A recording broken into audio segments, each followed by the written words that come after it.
আসসালামু আলাইকুম সম্মানিত দর্শকবৃন্দ। আজকে আপনাদের সামনে যে ঘাসটি নিয়ে কথা বলছি এটি মূলত ইন্দোনেশিয়ান স্মার্ট নেপিয়ার ঘাস। দর্শক, গরু ছাগল অথবা বেড়া মহিষের জন্য আপনারা এই ঘাসটি চাষ করতে পারেন। এই ঘাসটি মূলত অন্যান্য ঘাসের থেকে আলাদা। এটি আপনার অন্যান্য ঘাস প্রায় 12 থেকে 15 ফিটের মতো লম্বা হয়ে থাকে, কিন্তু ইন্দোনেশিয়ান স্মার্ট নেপিয়ার ঘাসটি সর্বোচ্চ 5 থেকে 6 ফিট লম্বা হয় লাইট বান্ধবে।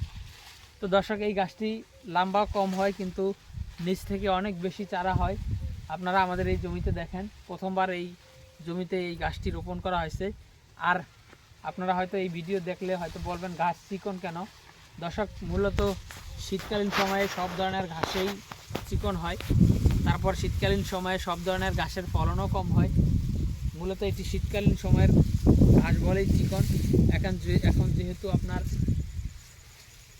ডিসেম্বর মাস শেষ, জানুয়ারি আসতেছে, মূলত বাংলাদেশের ডিসেম্বর এবং জানুয়ারি এই 2 মাসেই কিন্তু শীতকাল বেশি থাকে। আর এখন যেহেতু বড় শীত মৌসুম চলছে, সে কারণে মূলত এই ঘাসগুলো চিকন হয়ে গিয়েছে। তো দর্শক, দেখতে পাচ্ছেন আপনারা আমাদের এখানে বিশাল প্রজেক্ট।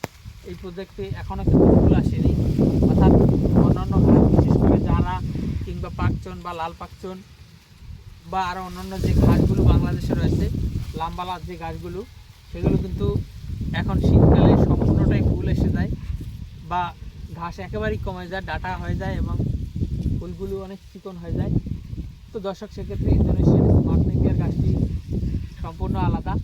এটি এখনও ফুল আসেনি এবং যেটা হয়েছে এটা কিন্তু একটু কাটিংগুলো ঘাসগুলো চিকন হয়েছে এবং পাতাগুলো চিকন হয়েছে।